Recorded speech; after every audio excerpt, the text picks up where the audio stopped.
Me senté en silencio en la vieja oficina, la parpadeante luz de neón del techo luchando por aferrarse al último resplandor de un largo día.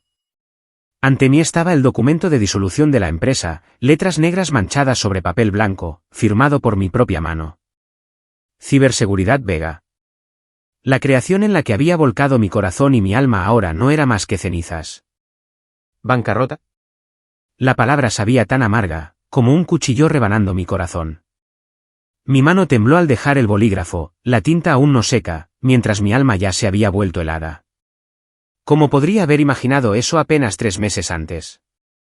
Todo era todavía perfecto, hasta el punto en que me preguntaba si la vida me estaba gastando una broma.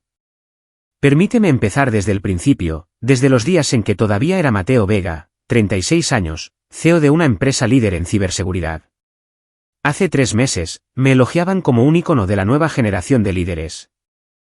Calmado, humilde, disciplinado y siempre fiel a la ética profesional. Esos eran los cumplidos que la prensa me otorgaba. En aquel entonces, me sentía invencible. Mi vida era como una pintura perfecta, una carrera sólida, una reputación intachable, sin una sola mancha. Tenía una esposa hermosa, Sofía, y un hijo obediente, Daniel. Todo parecía inquebrantable, como si los cielos hubieran dispuesto que viviera en un sueño del que nunca despertaría. Cada mañana, me despertaba en la extensa villa a las afueras de la ciudad, donde la luz del sol se filtraba a través de grandes ventanales de cristal, iluminando el exuberante jardín verde. Mi empresa, Ciberseguridad Vega, estaba en su apogeo. Nos especializábamos en desarrollar software de seguridad, ayudando a grandes corporaciones a defenderse de hackers y amenazas cibernéticas. Los ingresos se dispararon, el precio de las acciones subió y me invitaban a dar charlas en todas partes. Vivía con disciplina, despertándome a las 5 de la madrugada, corriendo, leyendo y luego sumergiéndome en el trabajo. Y creía en la ética profesional, nunca tomando atajos, nunca robando las ideas de nadie. Ese era mi principio de vida, y pensaba que era lo que me había traído el éxito. Pero la vida, resulta, no siempre es tan justa. El desastre golpeó, rápido como una tormenta inesperada. Fue un miércoles por la tarde durante una reunión con la junta directiva. Sonó mi teléfono y la voz de mi secretaria temblaba. Señor, hay una carta del juzgado. Abrí el sobre y el mundo a mi alrededor pareció detenerse. La empresa fue acusada de fraude financiero y de robar el código fuente de un software de la competencia. Las acusaciones cayeron como un trueno. Alguien nos había calumniado, presentando pruebas fabricadas de que habíamos copiado tecnología de otra firma. Sabía que era una mentira. Nunca habíamos hecho tal cosa. Pero las pruebas que presentaron eran demasiado detalladas, demasiado convincentes. Mi corazón martilleaba, un sudor frío me recorrió. Esto es una conspiración, me susurré. ¿Pero quién? ¿Por qué? Los días siguientes fueron un infierno. La prensa se abalanzó como buitres, salpicando titulares sensacionalistas, CEO Mateo Vega, de héroe a fraude. La opinión pública estalló. Los clientes comenzaron a cancelar contratos. Corrí de un lado a otro frenéticamente, contratando a los mejores abogados, tratando de demostrar nuestra inocencia. Pero nuestros rivales eran más fuertes, con conexiones, y sus pruebas estaban elaboradas con demasiada astucia. Sufrí interminables noches de insomnio, acostado junto a Sofía mientras mi mente daba vueltas. Saldrás de esta, me consolaba ella, pero su voz sonaba distante, como si se estuviera preparando para lo peor. El litigio se prolongó durante semanas, cada día una batalla. Me sentaba en la sala del tribunal, escuchando al abogado contrario exponer las acusaciones, mi corazón encogiéndose. Se presentaron testigos, correos electrónicos falsos, transacciones financieras distorsionadas. Intenté defenderme, relatando el viaje de construir la empresa desde cero, la ética que siempre había defendido. Pero los tribunales no siempre siguen al corazón. Al final, llegó el veredicto. Perdimos. La empresa fue forzada a la bancarrota. Mis bienes personales fueron congelados. Me quedé allí, en la sala abarrotada, sintiendo como el cielo se derrumbaba. ¿Cómo podía ser? ¿Qué había hecho mal? Las lágrimas rodaron por mis mejillas, pero las contuve, no queriendo que el público me viera débil. El día en que precintaron la villa fue el más oscuro. Regresé a casa, el coche se detuvo en la gran puerta de hierro y vi a los oficiales de ejecución pegando precintos en las puertas. Mi corazón dolió agudamente. Este era el hogar que Sofía y yo habíamos construido juntos, donde Daniel jugaba felizmente. Entré en la sala de estar, el aire pesado de pavor. Y entonces apareció Sofía en medio del vasto espacio, con una pequeña maleta a su lado. Me miró, con los ojos llenos de decepción, como si yo fuera un extraño. Sofía, ¿qué está pasando?, pregunté, mi voz temblando, aunque en el fondo ya lo sabía. Colocó los papeles del divorcio sobre la pulida mesa de madera, el sonido del papel golpeando la superficie fue como un segundo veredicto. No puedo seguir, Mateo, dijo, con la voz fría pero con un ligero temblor. No puedo vivir en la pobreza así. La presión pública me está matando. No puedo quedarme contigo cuando no te queda nada. Sus palabras se clavaron en mi corazón como un cuchillo. Me quedé helado, mirándola, la mujer que una vez había amado apasionadamente. Sofía siempre había sido pragmática, ávida de fama. Lo sabía, pero nunca esperé que flaqueara tan fácilmente. Habíamos superado tantas dificultades juntos, desde los primeros días de la startup hasta el crecimiento de la empresa. Piénsalo de nuevo, por favor, supliqué dolorosamente, con la voz ahogada.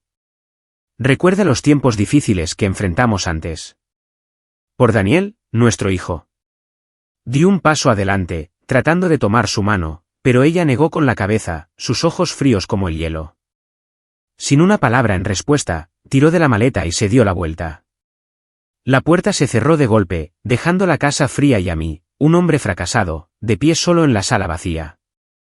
Sus pasos se desvanecieron, y luego solo llegaron los sollozos de Daniel desde el piso de arriba. El niño bajó corriendo, con los ojos rojos. Papá, ¿por qué se fue mamá? ¿Está enfadada contigo? Lo abracé con fuerza, sin saber qué decir. ¿Cómo podría decirle que su madre se fue porque lo había perdido todo? Mi corazón se hizo añicos, pero tenía que ser fuerte por Daniel. Ese fue el momento en que me di cuenta de que la distancia de la cima al abismo es solo un paso. Los días posteriores a la bancarrota se arrastraron como una pesadilla prolongada sin fin a la vista. Daniel y yo tuvimos que mudarnos de la villa, que ahora no era más que una fría cáscara de hormigón empapelada con avisos de embargo.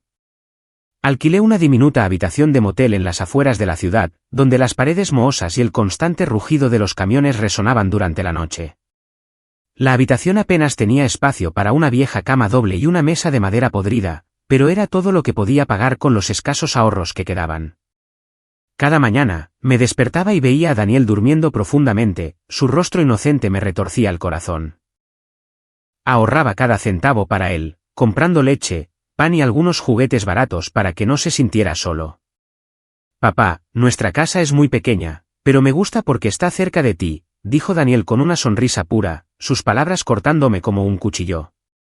Lo abracé, susurrando, todo estará bien, hijo. Papá hará todo lo posible para conseguirnos una nueva casa. Pero en el fondo, sabía que era una promesa vacía, ya que la realidad me estaba acorralando. Comencé a enviar solicitudes de empleo a todas partes, esperando que mi experiencia como CEO me abriera alguna puerta. Pasé horas en el viejo ordenador, elaborando currículums, escribiendo cartas de presentación y enviándolas a cientos de empresas.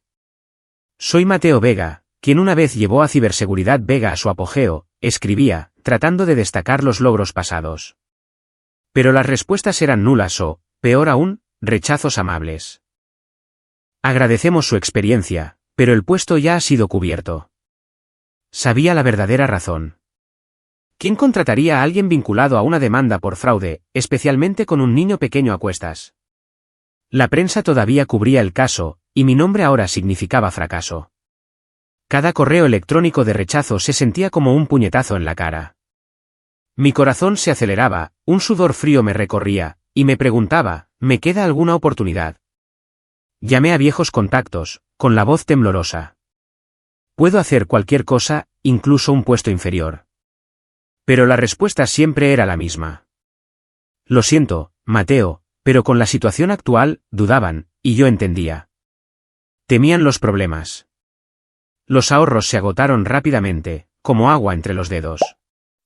Las facturas de servicios públicos se amontonaban en la mesa, los avisos de cobro en rojo manteniéndome despierto. Recorté todo, comidas sencillas, solo artículos con descuento, incluso apagar las luces temprano para ahorrar energía. Finalmente, vendí mi ordenador portátil personal, el último vínculo con mi carrera, solo para cubrir el alquiler de otro mes. En la cima de la desesperación, pensé en mis padres, Arturo y Graciela Vega. Vivían en una lujosa villa en la exclusiva zona de Lomas de Chapultepec, donde crecí en medio de fiestas de la alta sociedad y duras lecciones sobre el poder. Mi padre, Arturo, de 64 años, era un oscuro magnate financiero con una amplia influencia política. Frío, despiadado, valoraba la reputación por encima de todo. Mi madre, Graciela, de 61 años, era fuerte y astuta, siempre controlando todo a su alrededor. Nunca había habido un verdadero calor entre nosotros. Se preocupaban más por el apellido familiar que por los sentimientos de sus hijos. Pero ahora, agotado, no tenía otra opción. Quizás ayuden, por la sangre, me dije, aunque en el fondo, la esperanza era tan frágil como un hilo. Conduje la vieja camioneta hasta Lomas de Chapultepec. El camino era largo, el viento frío silbaba a través de la ventanilla agrietada, mi corazón latiendo con fuerza. Daniel se sentó a mi lado, preguntando, «Papá, ¿vamos a visitar al abuelo y a la abuela?» «¿Los extraño?» Asentí, forzando una sonrisa. «Sí, hijo. Estarán felices de verte». Pero los recuerdos volvieron en tropel, mi padre gritando por las malas notas, mi madre manipulándome para que estudiara finanzas en lugar de tecnología. Respiré hondo cuando el coche se detuvo en la gran puerta de hierro. La villa emergió con su exuberante jardín y su piscina resplandeciente. Toqué el timbre, con la voz temblorosa. «Soy yo, mamá y papá». La puerta se abrió y entré, aferrándome a un destello de esperanza de que me abrazarían. La vasta sala de estar con muebles lujosos y un tenue perfume. Mi padre estaba sentado, meditabundo, detrás de un periódico financiero, sin levantar la vista. Era el mismo, pelo plateado, rasgos afilados, exudando autoridad. «Has vuelto», dijo, con la voz baja y fría como el acero. «Lo sé todo. Y déjame decirte que a un Vega no se le permite fracasar». Sus palabras me helaron. Traté de explicar, con la voz ahogada.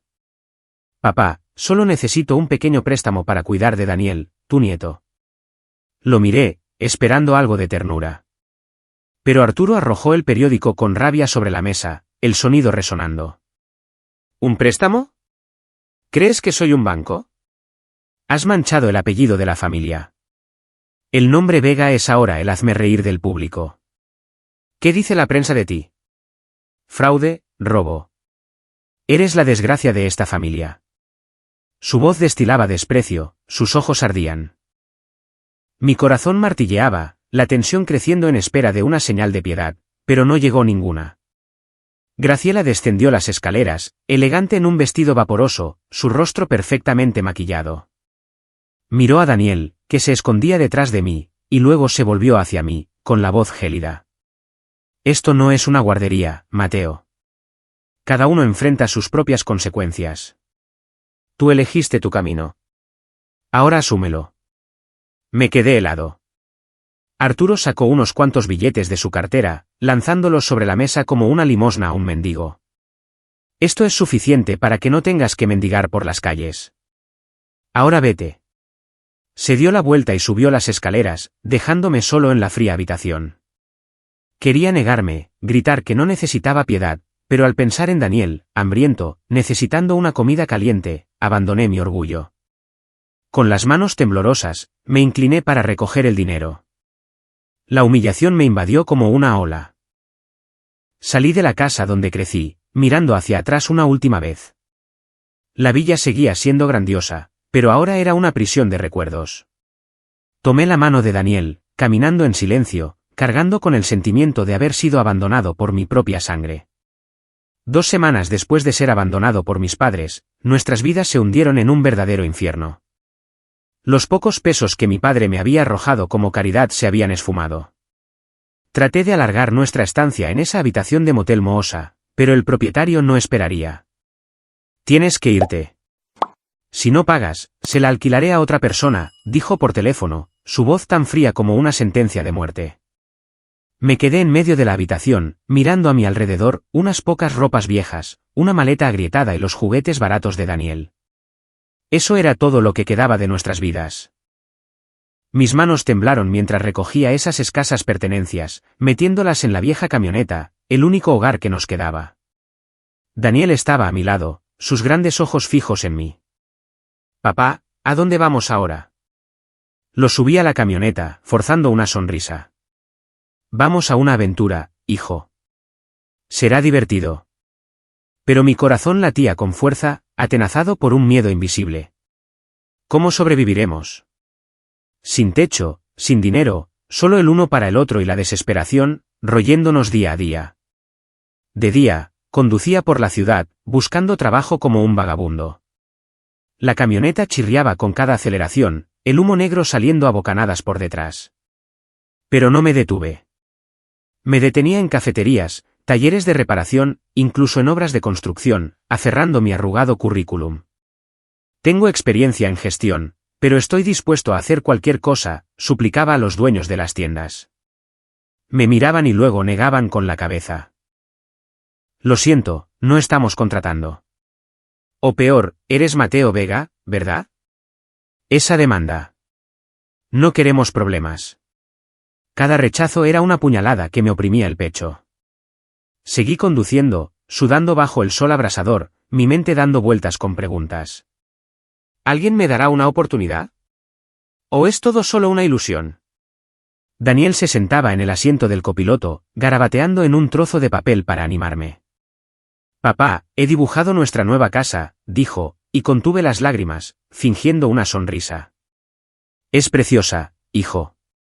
Por la noche, dormíamos en la camioneta, cubriéndonos con una vieja chaqueta para protegernos del frío. Aparcaba en calles tranquilas, evitando las miradas de la policía. El viento frío silbaba a través de la ventanilla agrietada, y Daniel se acurrucaba en mi regazo, respirando tranquilamente. Pero yo no podía dormir. Me quedaba allí, mirando el techo oscuro, escuchando la lluvia repiquetear o los camiones pasar rugiendo. El dolor de la bancarrota, la partida de Sofía, el rechazo de mis padres, todo se abatía sobre mí como olas. Recordaba las noches en la cálida villa, con Daniel dormido en su propia habitación, Sofía susurrando sobre nuestro futuro. Ahora todo era un recuerdo lejano. Tengo que ser fuerte, me decía. Pero mi cuerpo estaba agotado, mi espíritu drenado.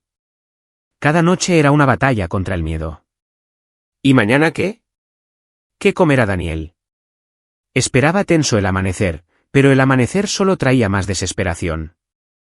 El niño todavía intentaba sonreír cada vez que lo miraba, como un angelito en el infierno. «Papá, ¿qué comemos hoy?», preguntó Daniel, con los ojos brillantes. Sentí una culpa silenciosa desgarrándome por no poder protegerlo. ¿Cómo pude yo, un padre, dejar que mi hijo sufriera así? Cada mañana, compraba una barra de pan barata en una tienda de carretera y la compartía con él. «Come, hijo». «Está delicioso», decía, pero el bocado se me atascaba en la garganta. Daniel lo devoraba, sonriendo. Al verlo, juré levantarme, ser fuerte. Pero cuanto más lo intentaba, más profundamente me hundía la realidad. Las entrevistas fracasaban una tras otra, el poco dinero que me quedaba se reducía a unas pocas monedas. Vendí mi viejo reloj, un regalo de cumpleaños de Sofía, para comprar gasolina y comida. Todo irá bien, me consolaba, pero el miedo crecía, una sombra que lo envolvía todo. Entonces, una noche de tormenta, el desastre golpeó inesperadamente, deteniendo mi corazón. Estábamos aparcados al borde de la carretera, la lluvia caía como una cascada, los truenos resonaban. Daniel de repente gimió, su cuerpo ardiendo. «Papá, tengo mucho calor», susurró, con los ojos aturdidos. Le toqué la frente, el pánico me invadió. «Fiebre alta». Mi corazón se aceleró, mis manos temblaban mientras lo sostenía. Conduje a través de la lluvia hasta la sala de urgencias más cercana, el agua corriendo por el parabrisas. Al llegar, llevé a Daniel adentro, con la ropa empapada y pegada al cuerpo. El hospital estaba brillantemente iluminado. El médico lo examinó rápidamente. Fiebre viral. Necesita medicamentos y observación. Luego la cuenta, números que me dejaron atónito. Rebusqué en mis bolsillos, solo tenía suficiente para el antifebril más barato. Esto es todo lo que tengo, dije, con la voz temblorosa, la humillación y la impotencia inundándome. El médico me miró con lástima. Llévelo a casa a descansar. Durante días, nos refugiamos en la camioneta, la fiebre de Daniel no cedía. Le di medicamentos, lo limpié con paños húmedos, pero respiraba con dificultad, su rostro enrojecido. Sin comida adecuada, solo migas de pan duro, y el dinero se había acabado. Me senté a su lado, observándolo, delirante, el miedo de poder perderlo para siempre me abrumaba. No me dejes, hijo, susurré, mientras las lágrimas corrían. Los recuerdos me inundaron, el nacimiento de Daniel, Sofía sosteniéndolo feliz, las tardes jugando en el jardín. Ahora todo parecía a punto de desvanecerse. Mi corazón martilleaba con cada gemido, la tensión esperando un milagro. Intenté llamar a viejos amigos, pero el teléfono parpadeó y se apagó. Batería muerta. Me senté en silencio, la oscuridad y la desesperación cerniéndose sobre mí. Casi destrozado, me desplomé sobre el volante, las lágrimas incontenibles. La lluvia caía, repiqueteando en el techo como el tambor del destino. ¿Por qué Dios me está poniendo a prueba de esta manera? Sollocé en silencio, mi cuerpo temblando de frío y agotamiento. De repente, unos faros destellaron en el espejo retrovisor. Un coche de lujo se detuvo, su motor ronroneando en medio de la tormenta. Mi corazón se aceleró. ¿Quién? ¿Problemas o salvación? Una mujer con un impermeable se acercó, golpeando la ventanilla. La bajé, la lluvia salpicándome la cara, y la miré. De mediana edad, resuelta, pero con ojos cálidos como una luz en la oscuridad. Me miró a mí, y luego a Daniel, delirante en la parte de atrás. Soy Clara, dijo, su voz tranquila por encima de la lluvia. El ama de llaves del señor Javier Garza. Se está muriendo y quiere verte, Mateo Vega. Estaba atónito, confundido. ¿Javier Garza? El nombre me sonaba. ¿Pero por qué yo? ¿Por qué ahora? Yo. No lo conozco, tartamudeé, mi corazón caótico. Ella miró a Daniel, su voz urgente. Tu hijo está en estado crítico. Sin tratamiento, no sobrevivirá. Sígueme. El señor Javier tiene un médico privado. Sus palabras me golpearon como un rayo. Miré a mi hijo, pálido, respirando débilmente. No quedaba otra opción. Una chispa de esperanza y desesperación. De acuerdo, dije, con la voz temblorosa. Dejé que el destino me guiara, arrancando el motor para seguirla hacia donde mi vida estaba a punto de dar un giro. El coche avanzaba bajo la lluvia, mi corazón latiendo con 1000 preguntas. ¿Quién es Javier? ¿Por qué yo? ¿Y Daniel, mi hijo, se salvará? Clara conducía delante, su coche de lujo deslizándose suavemente por la carretera oscura mientras mi camioneta traqueteaba detrás, sus faros perforando débilmente la espesa lluvia. Salimos de la ciudad, girando hacia carreteras forestales suburbanas bordeadas de árboles densos, sus hojas susurrando con el viento de la tormenta. Mi corazón latía con fuerza cada vez que la camioneta se sacudía sobre los baches, el agua de lluvia salpicando el parabrisas. Miré a Daniel en el asiento trasero. Seguía inconsciente, respirando rápidamente, el miedo surgiendo como olas. Aguanta, hijo, susurré, agarrando el volante con fuerza. ¿Cuánto tiempo había pasado desde que recé? Pero esa noche, murmuré una súplica silenciosa, esperando que Dios no se llevara a mi único hijo. Clara condujo durante aproximadamente 1 hora, la carretera se estrechaba, el bosque se espesaba como si nos estuviera tragando. Me preguntaba, ¿dónde es esto? ¿Una villa en el bosque? ¿Por qué alguien como Javier Garza viviría en tal aislamiento? La tensión aumentaba. Lo imaginé todo, ¿una trampa o un milagro? La lluvia caía sin descanso, los truenos resonaban como una advertencia del destino. Finalmente, a través del aguacero, emergió una gran villa, escondida en lo profundo del bosque, con cálidas luces amarillas iluminando la entrada. Era enorme, como un castillo de cuento de hadas en la dura realidad, con muros de piedra gris y techos de tejas curvas. La puerta de hierro se abrió cuando Clara presionó el control remoto, y aparcamos bajo el porche. Saqué a Daniel, la lluvia empapando nuestra ropa, su cuerpo ardiendo en mis brazos. Clara nos guió, su voz tranquila. Rápido, el médico está esperando. Entramos en el gran vestíbulo, cálido con el aroma a pino y flores frescas, en marcado contraste con la tormenta exterior. Un equipo médico con batas blancas esperaba, tomando suavemente a Daniel de mis brazos y llevándolo en una camilla a una habitación lateral con equipo moderno. Nos encargaremos del niño, dijo un médico, profesional pero tranquilizador. Mi corazón se encogió cuando Daniel desapareció detrás de la puerta. «¿Mi hijo, estará bien?», pregunté, mi voz temblando. Clara me puso una mano en el hombro.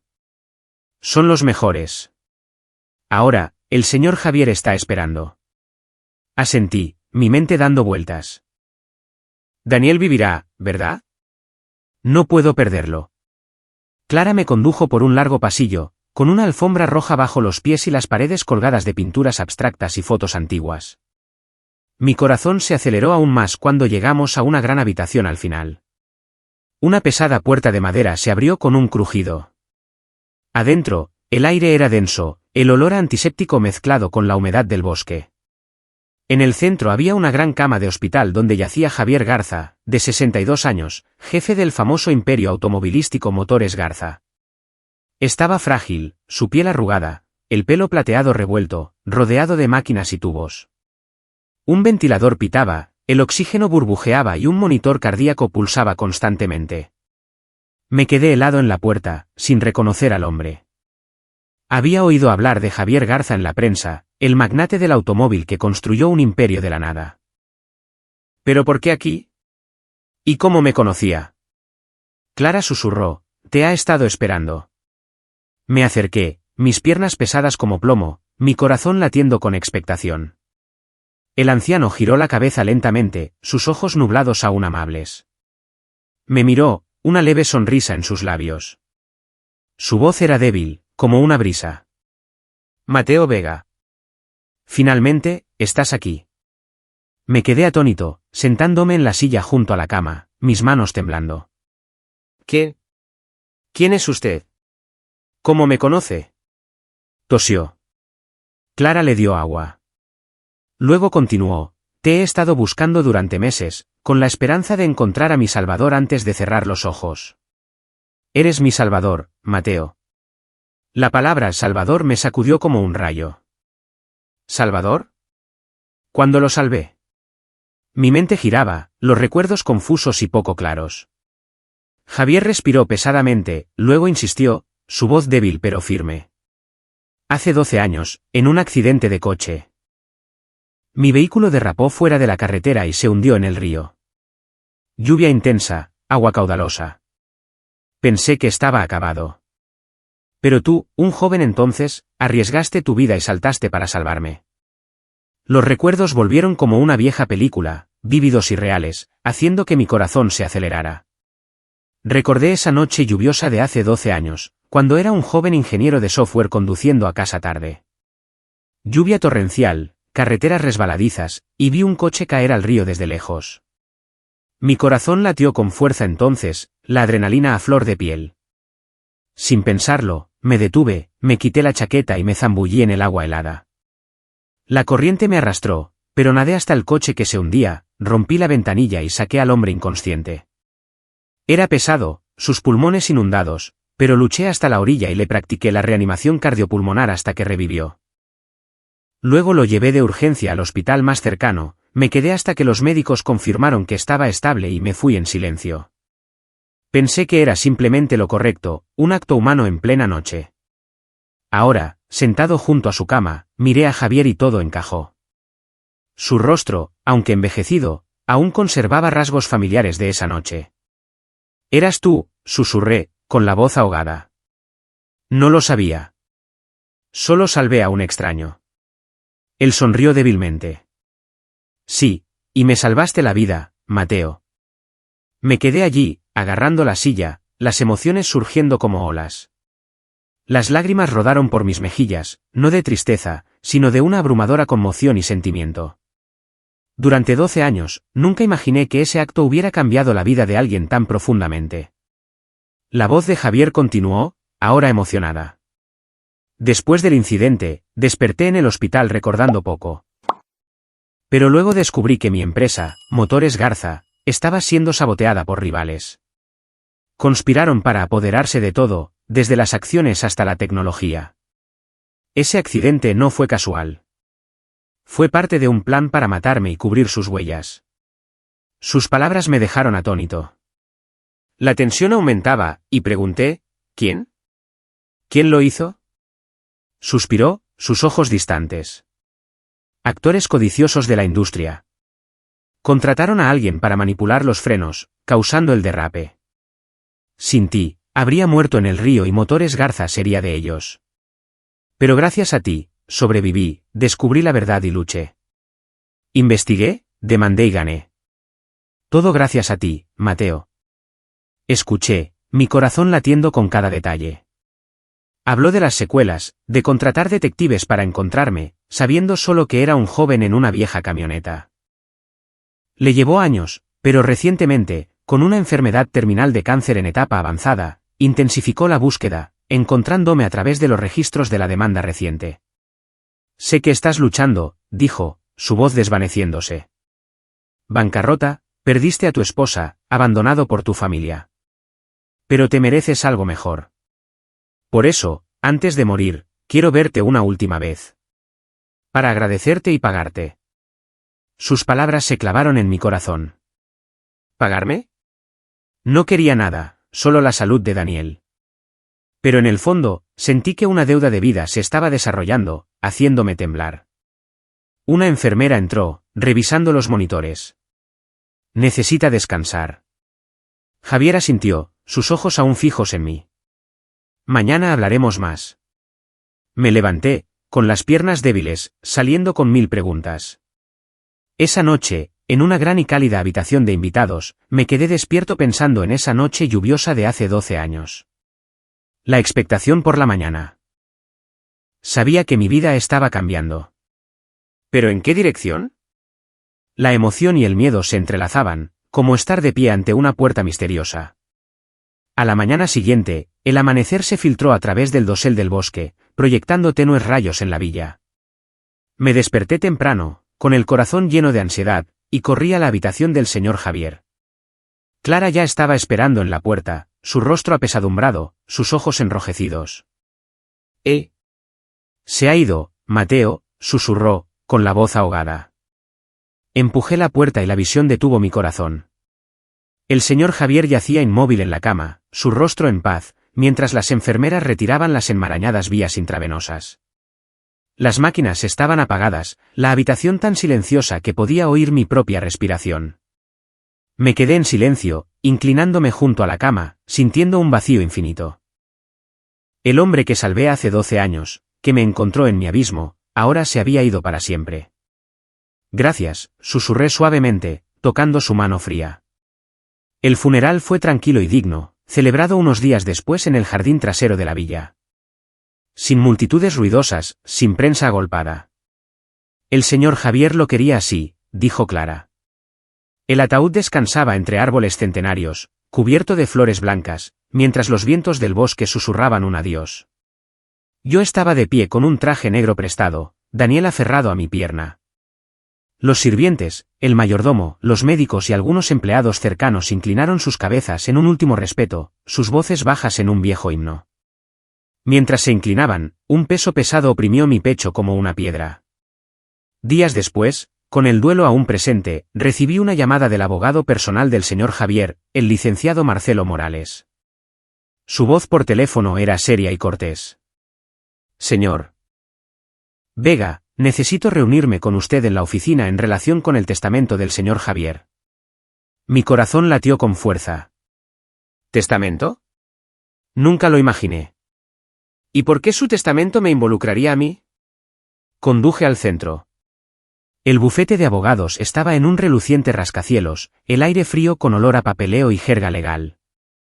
El licenciado Marcelo Morales me recibió, de mediana edad, con gafas y un traje impecable. Nos sentamos en la sala de conferencias, con gruesas pilas de documentos ante nosotros.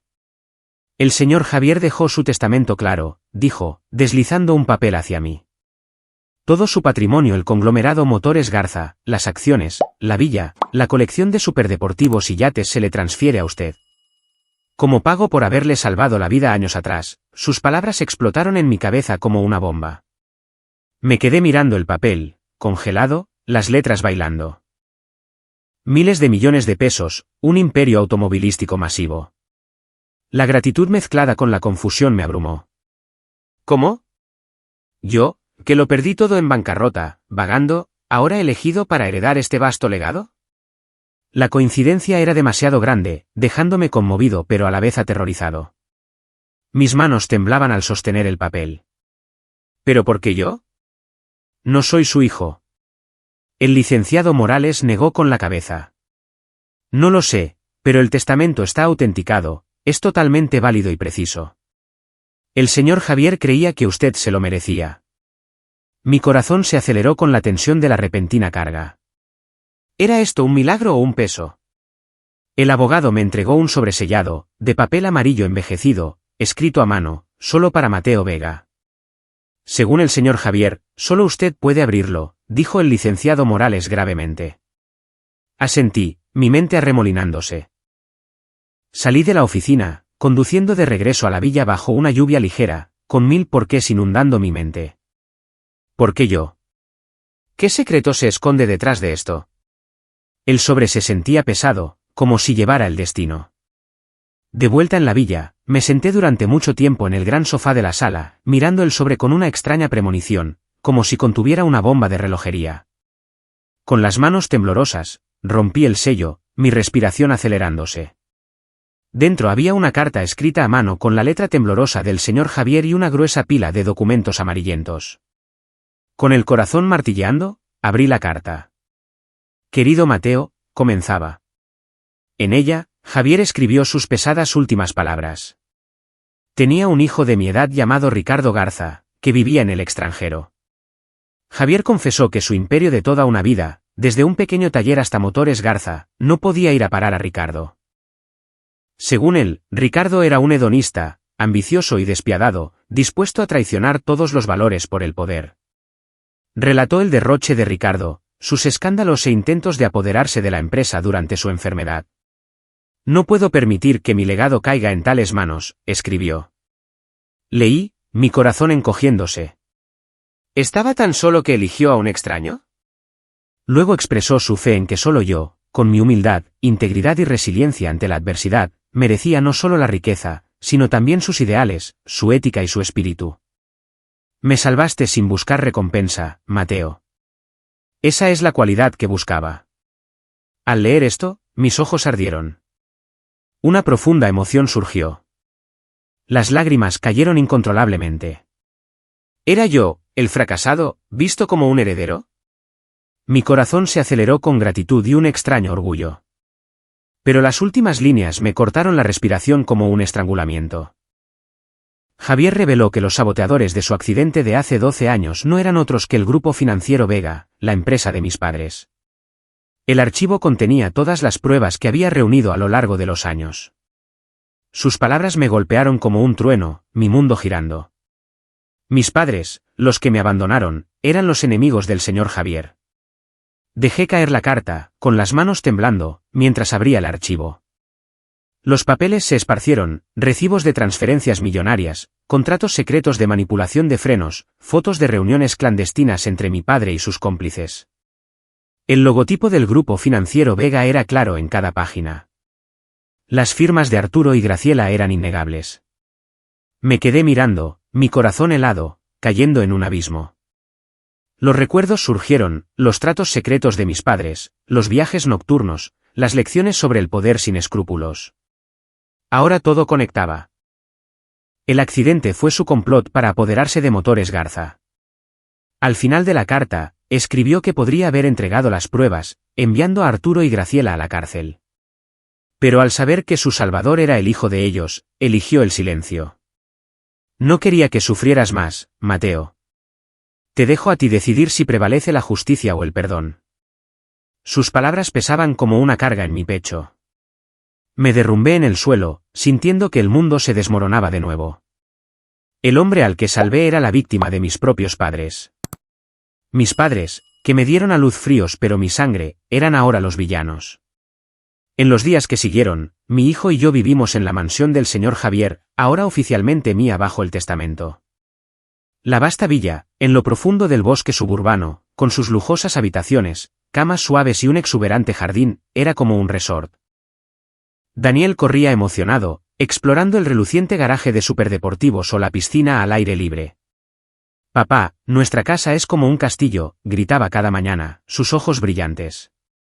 Le sonreía, pero la sonrisa era forzada, pues sufría noches de insomnio. Me acostaba en la cama king size, las sábanas de seda envolviéndome, pero mi mente giraba como una tormenta interminable. El archivo de pruebas estaba guardado en la caja fuerte como una bomba de relojería. Y cada vez que cerraba los ojos, lo veía, los recibos, las fotos, las firmas de mis padres. Daba vueltas en la cama, un sudor frío me recorría, mi corazón latiendo con fuerza. ¿Qué debería hacer? Me pregunté cientos de veces. Clara, la leal ama de llaves, traía té de hierbas cada noche. Señor, descanse. El señor Javier confió en que usted decidiría lo correcto. ¿Pero qué era lo correcto? Caminaba por el pasillo oscuro, mirando hacia el bosque negro, los recuerdos inundando mi mente. Mis padres abandonándome en su lujosa villa, arrojándome dinero como limosna. Ahora eran asesinos en grado de tentativa. El dolor mezclado con la rabia me dejaba sin aliento. Sabía que entregar las pruebas del señor Javier traería justicia. Mis padres serían arrestados, el Imperio Vega se desmoronaría y el señor Javier estaría en paz. Pero el costo era mi propia sangre. Eran mis padres, fríos y despiadados, pero me criaron, me enseñaron sobre el mundo cruel. Al cerrar los ojos, veía dos imágenes opuestas, justicia, el señor Javier sonriendo serenamente, Motores Garza revivida éticamente. Deber filial, padres ancianos en prisión, sus ojos vacíos, y yo, el traidor de mi propia sangre. Mi corazón se retorcía, dividido en dos. Una mañana, mientras la luz del sol del bosque se filtraba por las ventanas, desayunaba con mi hijo en el gran comedor. La mesa de nogal pulido estaba puesta con tostadas, fruta fresca y café fragante preparado por Clara. Daniel sonreía, untando mermelada en su cara. Papá, ¿vamos a nadar hoy? Asentí, tratando de olvidar mis preocupaciones, pero un ruido estalló desde el vestíbulo. La puerta principal se abrió de golpe, seguida de pasos frenéticos. Mi corazón latió con fuerza, la tensión aumentando. ¿Quién? Me levanté, protegiendo a Daniel mientras un hombre de mi edad irrumpía, flanqueado por un abogado de traje negro y corpulentos guardaespaldas, sus rostros fríos como la piedra. La tensión crepitó como una bomba. Clara entró corriendo, aterrorizada. Señor, entraron a la fuerza. Llamé a seguridad. Pero el hombre no se detuvo, irrumpiendo en el comedor, su rostro enrojecido de rabia, sus ojos ardientes. Se detuvo en la mesa, golpeando una copia arrugada del testamento con un golpe resonante. Soy Ricardo Garza, gruñó, respirando con dificultad. El único hijo de Javier Garza. ¿Y quién eres tú? Un don nadie, atreviéndote a robar la fortuna de mi padre. Mi corazón se aceleró. Lo reconocí. El hijo del señor Javier, descrito en el testamento como despiadado y ambicioso. Tenía unos 35 años, el pelo peinado hacia atrás, una camisa cara desabotonada, apestando a alcohol. Me levanté, con los ojos fríos, los puños apretados bajo la mesa.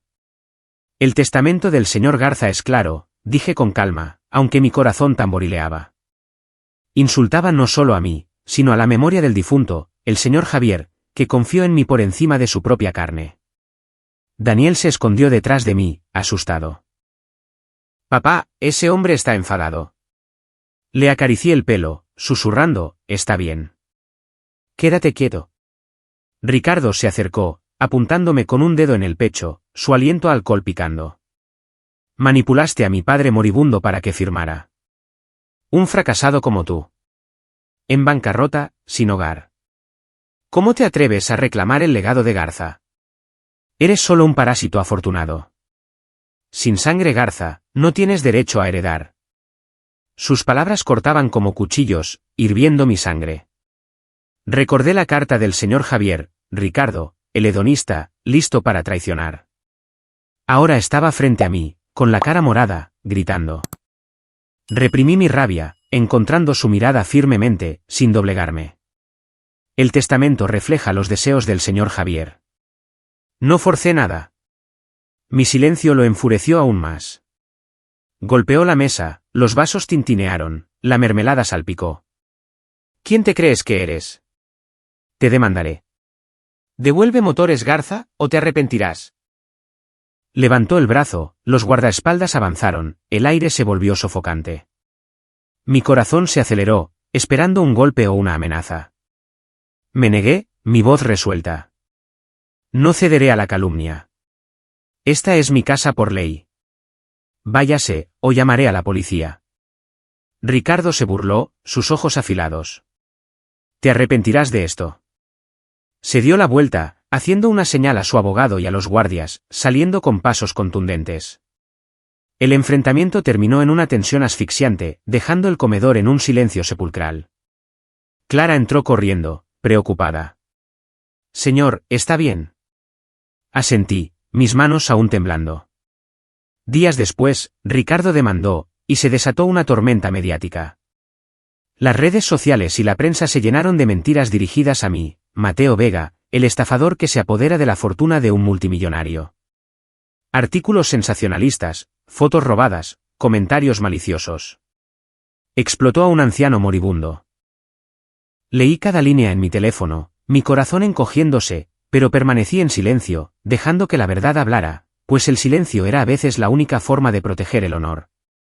Luego, el juicio por la disputa de la herencia se desarrolló en el tribunal de la ciudad, la sala abarrotada de reporteros. Ricardo se sentó enfrente, con el ceño fruncido, mientras su abogado atacaba. El testamento fue coaccionado. Pero mi abogado, el licenciado Morales, presentó el testamento original y el testimonio de Clara. El señor Javier estaba lúcido, sus deseos eran claros. Clara afirmó, eligió a Mateo por confianza. Yo estaba sentado, con el corazón caótico, en tensión por el veredicto. Ricardo gritó, «¡Es un fraude!». Pero después de revisar todos los documentos, el juez golpeó con el mazo, su voz grave. «El testamento es válido. Mateo Vega prevalece. Todos los activos, Motores Garza y su control, eran míos». Ricardo perdió, sin un centavo, y se fue con una mirada venenosa y una amenaza susurrada, «Pagarás». Mi corazón se aceleró, sabiendo que esto no era el final. El precio de la conciencia ahora incluía la venganza de Ricardo. Regresé a casa, abracé a Daniel, pero mi corazón estaba pesado. ¿Valió la pena esta victoria? Una semana después del juicio, mientras intentaba adaptarme a mi nueva vida, todo parecía encajar. Motores Garza, el imperio automovilístico que el señor Javier me dejó, exigía una inmersión inmediata en el trabajo. Pasé días en la sede del centro, reuniéndome con ejecutivos, revisando informes financieros y planificando una reestructuración para enfatizar la ética empresarial, como deseaba el señor Javier. Los coches de lujo salían de la fábrica, las máquinas rugían y los empleados me miraban con curiosidad y respeto. El nuevo jefe, me llamaban, y yo forzaba sonrisas, esforzándome por demostrar que era digno. Daniel se quedó en casa con Clara, adaptándose rápidamente a la vasta villa, corriendo por el jardín, preguntando por los coches a escala en el garaje. «Papá, trae un coche grande a casa hoy», vitoreaba cada mañana cuando le daba un beso de despedida. Lo abrazaba, el aroma familiar de su pelo reconfortando mi corazón, pero en el fondo, la sombra de Ricardo se cernía. Perdió la demanda, sin un centavo, y su amenaza, «pagarás», resonaba como una maldición.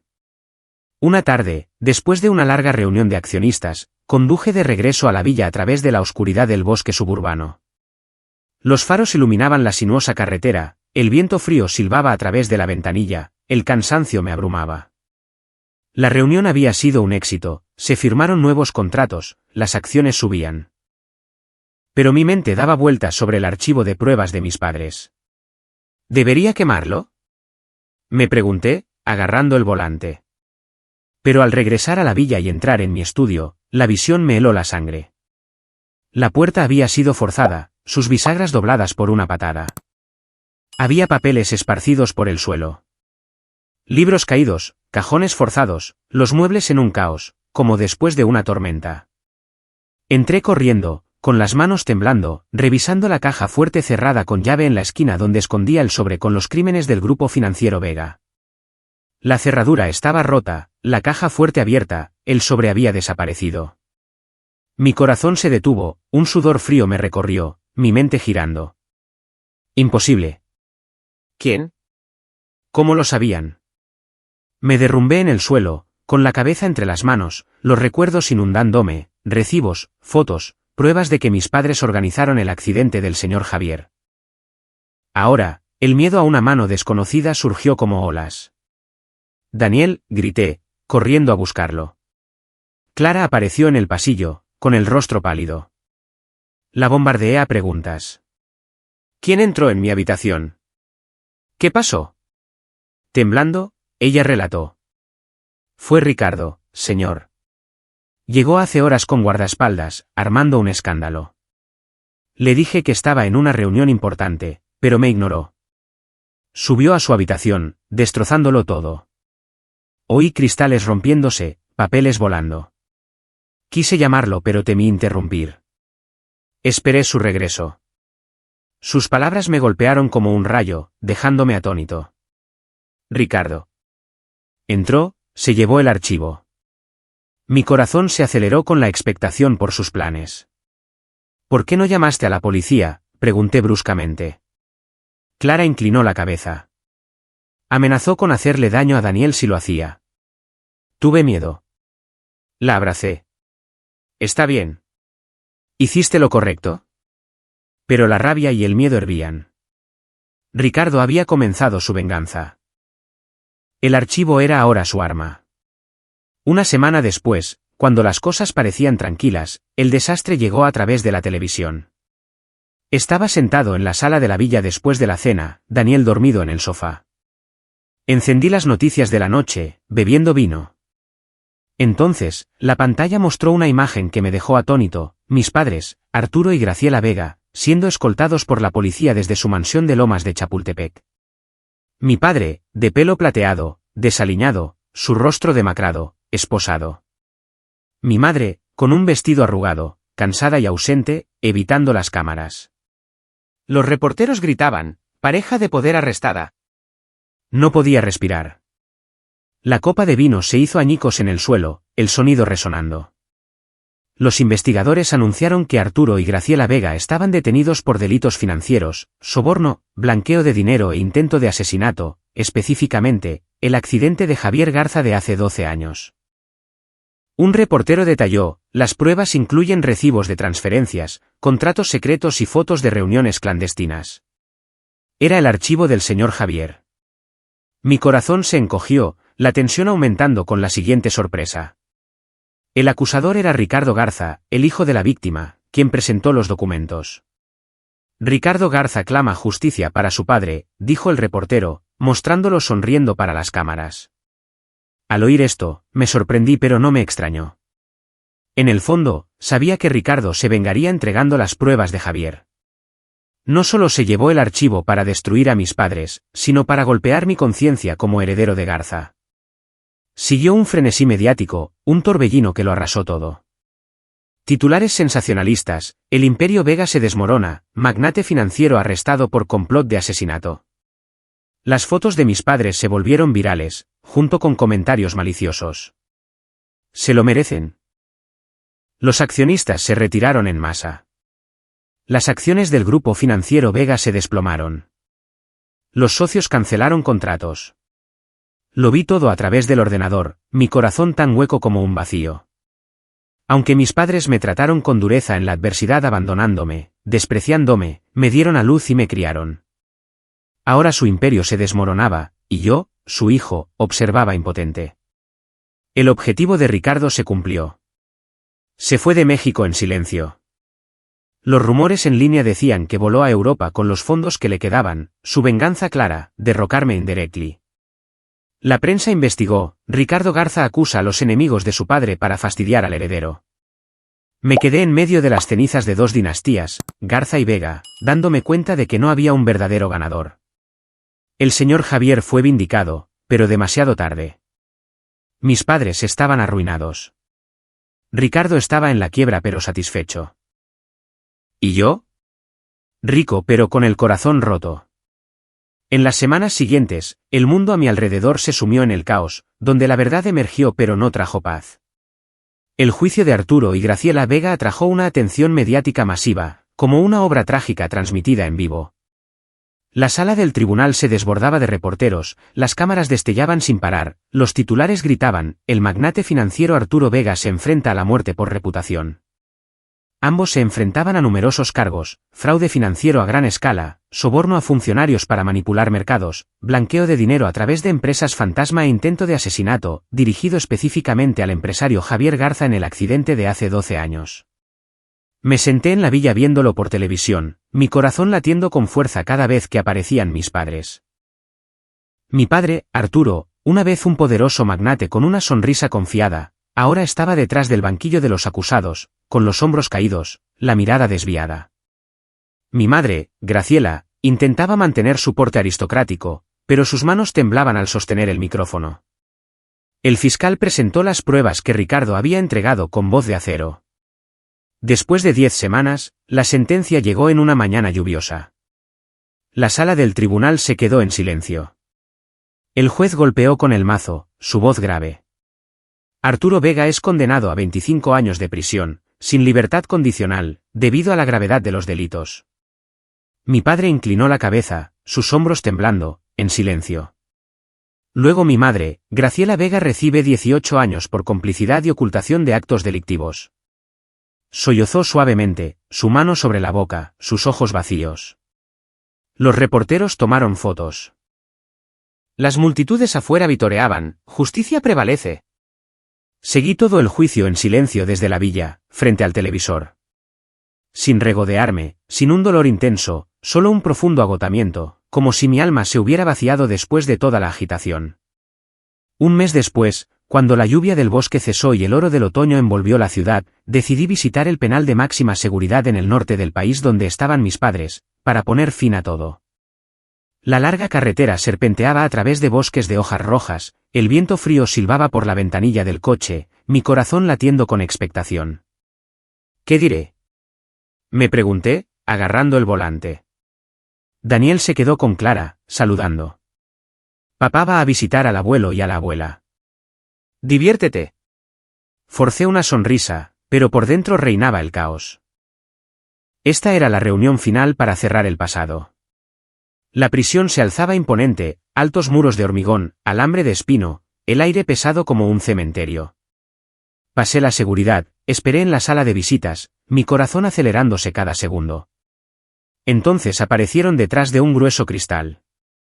Arturo y Graciela Vega, ya no un magnate y su dama. Al otro lado del cristal, mi padre estaba sentado encorvado, de pelo plateado, desaliñado, su rostro demacrado marcado con profundas arrugas. Llevaba un uniforme gris de prisionero, los hombros caídos, envejecido décadas en meses. Mi madre a su lado, esquelética, sus manos temblando sobre la mesa, intentando mantener la compostura, pero sus ojos estaban sin vida, vacíos. Miré durante mucho tiempo a través del frío cristal, las emociones inundándome, piedad por su impotencia, ira por sus crímenes y abandono, una tristeza sin nombre por una familia que una vez existió. Mi corazón se encogió, las lágrimas asomando. Papá, mamá, dije a través del micrófono, mi voz temblando. Levantaron la vista, mi padre cansado, mi madre sonriendo débilmente. Comencé, con la voz ahogada. Vine a terminar con esto. Los días en que abandonaron a Daniel y a mí, cuando lo perdí todo.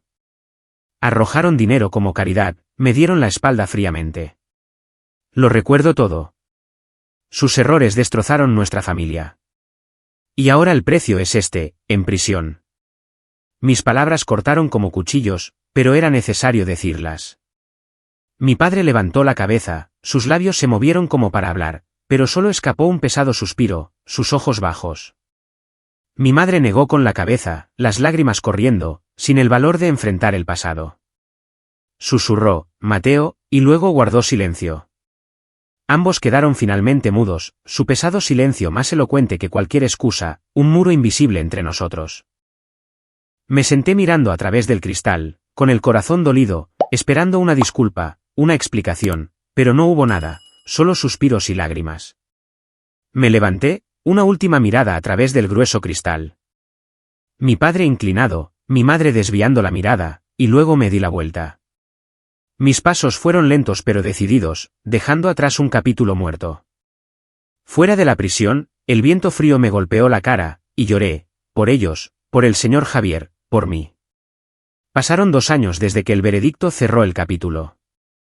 El tiempo fluyó como un río apacible, arrastrando fragmentos dolorosos, dejando a un Mateo Vega renovado y más fuerte. Había restaurado Motores Garza a su pináculo. No solo una compañía de automóviles ordinaria, sino un símbolo de innovación. Mi nombre fue citado como un modelo de resiliencia y renacimiento. De un vagabundo en bancarrota que dormía en su camioneta al dueño de un imperio multimillonario, me paré en escenarios de grandes conferencias, micrófono en mano, compartiendo mi viaje. El fracaso no es el final, sino una lección para levantarse. Los aplausos tronaban, pero en el fondo, sabía que el verdadero valor residía en las noches de insomnio y las decisiones agónicas. Mi corazón todavía se aceleraba al recordar al señor Javier, el archivo de pruebas y a Ricardo, el hombre desaparecido cuya sombra vengativa persistía. La expectación por posibles sorpresas me mantenía alerta. Pero la vida ahora era más estable, como un barco robusto en mar abierto. Bajo mi liderazgo, la compañía se convirtió en un nuevo ícono en tecnología de vehículos inteligentes y seguridad digital. Expandimos fábricas, nos asociamos con startups tecnológicas y lanzamos coches eléctricos con seguridad biométrica, huella dactilar, reconocimiento facial, incluso análisis de voz para prevenir robos. Los clientes se apresuraron a hacer pedidos, desde corporaciones hasta particulares, y la prensa escribió, Mateo Vega está revolucionando la industria automotriz, convirtiendo los coches en compañeros seguros. Viajé por todas partes, desde México a Europa, firmando acuerdos, asistiendo a salones internacionales del automóvil. Más allá del trabajo, dediqué la mayor parte de mi tiempo a Daniel, el centro de mi mundo. Vivíamos sencillamente en la villa de Garza, basta, pero usando solo unas pocas habitaciones para mantenerla acogedora como un pequeño hogar. Sin fiestas lujosas, sin desfiles de coches llamativos, solo comidas sencillas que Clara cocinaba con verduras de la huerta y barbacoas de fin de semana. Nuestra vida se estabilizó y mejoró como un río tranquilo después de una tormenta, con picnics en el bosque los fines de semana, parrilladas y cuentos. Daniel creció sano con amigos de la escuela, y yo le decía con orgullo, lo estás haciendo genial, hijo. Pensaba que la vida era pacífica, pero una tarde, al salir de una reunión para dirigirme a casa, todo cambió. Mi corazón se aceleró al ver un coche familiar aparcado en la puerta de la villa. Un reluciente sedán plateado, su matrícula grabada en mi memoria. Imposible, susurré, un sudor frío me recorrió. El coche de Sofía, mi exesposa, que me dejó cuando lo perdí todo. Con las manos temblando al aparcar, la tensión aumentaba. ¿Qué quiere? Después de años de silencio, la mujer que salió del coche era Sofía, vestida elegantemente con un ajustado vestido negro, su rostro meticulosamente maquillado, su pelo perfectamente rizado. Pero sus ojos mostraban fatiga, ojeras bajo el polvo, como si la vida no hubiera cumplido sus expectativas. Me miró, con una sonrisa forzada. Mateo, ¿cuánto tiempo sin vernos? Mi corazón latió con fuerza, los recuerdos inundándome. El día que puso los papeles del divorcio sobre la mesa, se llevó su maleta, dejándonos a Daniel y a mí en la villa precintada. Ahora estaba en la puerta de la Villa Garza, el sol de la tarde en su rostro una vez hermoso. Sofía, ¿qué haces aquí?, pregunté, mi voz tranquila, pero por dentro era un torbellino. Se acercó, su voz temblando. Me equivoqué. La vida sin ti está vacía. Lamento haberte dejado cuando estabas luchando. Quiero volver. Empezar de nuevo. Por Daniel, por nosotros. Sus palabras cortaron como cuchillos. Pero escuché en silencio, mis ojos ya no dolían como antes, solo una distancia tranquila. Conocía su razón. No el amor, sino mi éxito. Los elogios de la prensa, el imperio de Motores Garza, la vida de riqueza. Siempre fue ávida de fama, pragmática. Y ahora, en mi apogeo, regresaba. Mi corazón dolía, pero ya no era débil. Me negué fríamente, mi voz uniforme. Sofía, algunas puertas, una vez cerradas, nunca se vuelven a abrir. Tú elegiste tu camino, y yo aprendí a vivir sin ti. Se quedó helada, sus ojos llenándose de lágrimas, agarrando su bolso. Mateo, por favor, reconsidéralo. Pero me di la vuelta, entrando, la puerta cerrándose detrás de ella, sus pasos desvaneciéndose. En la sala, Daniel corrió a abrazarme, sus grandes ojos redondos. Papá, ¿quién era esa? Vi a una señora bonita. Sonreí, revolviéndole el pelo, mi voz suave. Solo una extraña, hijo. Ahora, cenamos. Daniel sonrió, corriendo a por un libro, y me senté en el sofá, extrañamente en paz. Comprendí que, después de todo, esta era la vida que valía la pena conservar, una construida con mis propias manos, con honestidad. Sin Sofía, sin un pasado doloroso, solo Daniel y el futuro por delante. La expectación por lo que la vida pudiera traer. Pero ahora estaba preparado, fuerte y libre. En la primavera del tercer año desde que terminaron todos los juicios, mi vida pasó a una nueva página, más tranquila pero aún significativa.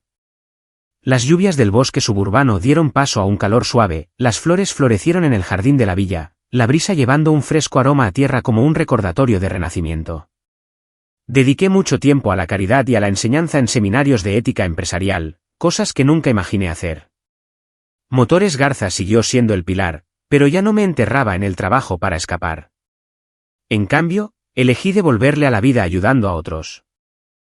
Cada semana, volaba a universidades o pequeñas conferencias, de pie ante jóvenes estudiantes o emprendedores emergentes, compartiendo mi viaje. La ética no es una carga, decía a menudo, mi voz cálida y firme, sino la base de un imperio duradero. Escuchaban, aplaudían, sus ojos brillando con esperanza, como los míos una vez, como un joven ingeniero lleno de sueños. Pero después de cada charla, rechazaba las entrevistas, regresando en silencio a la villa, evitando los flashes de los medios. ¿Por qué no apareces más en las noticias?, preguntó Daniel una vez, sosteniendo un artículo de periódico sobre mí. Sonreí, revolviéndole el pelo. Porque papá prefiere la tranquilidad, hijo. La fama no lo es todo. Mi corazón se aceleró al recordar el pasado, demandas, bancarrota, padres en prisión. Pero ahora esa tensión había dado paso a la paz, como si la vida susurrara, hiciste lo correcto. Asigné el 10% de los beneficios trimestrales de Motores Garza para establecer la Fundación Javier Garza, continuando la compasión que el señor Javier me transmitió. La idea surgió una noche de insomnio, sentado en su antiguo escritorio, hojeando fotos de su vida, desde un pequeño taller hasta un vasto imperio. Me salvaste sin buscar recompensa, susurré, mientras las lágrimas caían. La fundación se formó rápidamente, con el objetivo de apoyar a niños huérfanos y estudiantes de ingeniería, aquellos como mi yo más joven, sin oportunidades pero llenos de potencial. Construimos centros de aprendizaje en las afueras de la ciudad, proporcionamos becas para cientos en campos tecnológicos y organizamos campamentos de verano para huérfanos, enseñando programación, ingeniería automotriz, lo más importante, ética de vida. Al visitar los centros, veía a los niños radiantes, sosteniendo nuevos ordenadores portátiles, preguntando, tío Mateo, ¿cómo se hace un coche volador? Sonreía, sentándome para hablarles del señor Javier. Empiecen con un sueño y manténganse honestos. Daniel a menudo se unía, jugando con los niños, compartiendo juguetes, ayudando a otros. Papá. Mi corazón se calentaba al verlo aprender la compasión, lo que el señor Javier me enseñó a través de ese acto que salvó una vida. Pero al firmar los cheques de la fundación, pensaba en Ricardo, que usó el archivo para vengarse, y me preguntaba si él lo sabía, si se arrepentiría. La expectación por el impacto de la fundación. Seguí los informes, un estudiante becado ahora ingeniero en Motores Garza, un huérfano encontrando una familia adoptiva. Esa era la mayor recompensa, haciéndome sonreír en las noches tranquilas, sabiendo que la bondad se extendía como ondas en un lago. A pesar de las invitaciones a eventos prestigiosos, desde charlas TED hasta foros económicos mundiales, me mantuve humilde, evitando los medios como un recordatorio personal contra la vanidad. Rechacé la mayoría, aceptando solo pequeñas sesiones para hablar directamente con la audiencia. No soy un héroe, decía a los organizadores por teléfono, con voz suave. Solo un afortunado superviviente. La prensa seguía persiguiéndome, los paparazzi acechando fuera de la villa, pero contraté seguridad discreta, viviendo tranquilamente. Daniel preguntó, papá, ¿por qué la gente te saca fotos? Me reí. Cosas del trabajo, pero prefiero estar en casa contigo. Pasábamos los fines de semana leyendo, jugando al ajedrez o paseando por el bosque. Momentos sencillos que traían paz a mi corazón. Pero en las noches tranquilas, con Daniel dormido, todavía pensaba en mis padres en prisión. Ya no con resentimiento, la ira se había desvanecido con el tiempo. Les deseaba en silencio paz y un despertar antes de que fuera demasiado tarde. Enviaba cartas a la prisión, líneas simples, espero que estéis bien. Reflexionad sobre el pasado. Sin respuesta, pero sabía que la recibían. La última visita me atormentaba, mi padre suspirando, mi madre en silencio. Ahora rezaba en silencio, despertad antes de que se acabe el tiempo. Mi corazón latía suavemente, pensando en ellos, no con dolor, solo una tristeza suave, como las hojas de otoño al caer. Daniel, ahora con 10 años, era más maduro y a veces preguntaba con curiosidad por sus abuelos. Alto, con el pelo revuelto después del fútbol, preguntó en la cena, papá, ¿y la abuela y el abuelo? ¿Por qué están en prisión? No lo oculté, queriendo enseñarle la verdad. Cometieron errores, hijo. Hicieron cosas malas por el poder y ahora están pagando el precio. Pero aprendemos de sus errores para ser mejores. Daniel asintió, sus ojos serios. Yo no seré así, papá. Seré honesto, como tú me enseñaste. Sus palabras me tocaron dulcemente, haciéndome abrazarlo con fuerza, las lágrimas asomando. Hablamos más sobre la vida, el rescate del señor Javier, la partida de Sofía, la venganza de Ricardo. La vida no es justa, pero tú eliges cómo vivirla, dije, con voz cálida. Daniel escuchó y luego dibujó a nuestra familia, papá, yo y el señor Javier en las nubes. Lo colgué en mi habitación, sonriendo. Hermosa expectación por su crecimiento. Sabía que Daniel sería un buen hombre, no como Ricardo, no como mi padre. Esas charlas fueron lecciones de vida, sanando viejas heridas. Me di cuenta, a lo largo de esos 2 años, de que la vida no se divide en ganadores y perdedores, sino en aquellos que aprenden del dolor y aquellos que lo niegan. Yo fui una vez un perdedor, en bancarrota, vagando, abandonado. Pero el dolor me enseñó la resiliencia. Mis padres negaron sus faltas, y ahora estaban encarcelados. Ricardo negó la compasión, y ahora estaba exiliado. Aprendí de ellos, haciéndome más fuerte. La vida es una lección, susurraba cada mañana, contemplando las flores floreciendo en el jardín. Reescribí mi viejo diario, un libro de cuero gastado de los días oscuros. En la primera página, con letra temblorosa, la justicia no es para la venganza, sino para iluminar el camino hacia adelante. Cada noche, escribía unas pocas líneas sobre la fundación, sobre Daniel, las lecciones del señor Javier. Hoy, un estudiante becado lloró y dijo, gracias. Eso es la verdadera justicia. El diario se convirtió en un compañero de reflexión. Y algún día, se lo dejaría a Daniel. Aquellos que una vez me vieron como un fracasado viejos amigos, antiguos socios ahora me veían como una prueba viviente del poder de la bondad y la fe. Llamaban, Mateo, lo lograste. Los invitaba a la villa, compartía un café, pero me mantenía humilde. Solo suerte. La prensa escribió, Mateo Vega, del abismo a la cima a través de la compasión. Pero yo solo sonreía. La verdadera victoria era mirar hacia atrás sin odiar a nadie. Sin odio por la partida de Sofía, la venganza de Ricardo o los crímenes de mis padres, solo aceptación y seguir adelante. Mi corazón estaba más ligero, las cargas levantadas. Una tarde sin viento, con la luz dorada del sol envolviendo el jardín trasero, Daniel y yo plantamos un árbol, un pequeño roble que él eligió en el vivero. Daniel paleaba la tierra diligentemente. Papá, crecerá como los árboles del señor Javier. Sonreí, arrodillándome a su lado. Sí, si lo cuidamos. Todo el mundo necesita un lugar para empezar de nuevo, a veces en su propio corazón. Llenamos la tierra, regamos y Daniel vitoreó, mi árbol. Lo abracé, contemplando el exuberante jardín por donde una vez caminó el señor Javier, sintiendo paz. El atardecer cayó, el cielo enrojeciendo, la brisa llevando el aroma de las flores. Miré hacia arriba, sonriendo serenamente. Mi vida ya no era una tragedia, sino el viaje de un hombre que redescubrió la verdadera justicia, la fe y la bondad.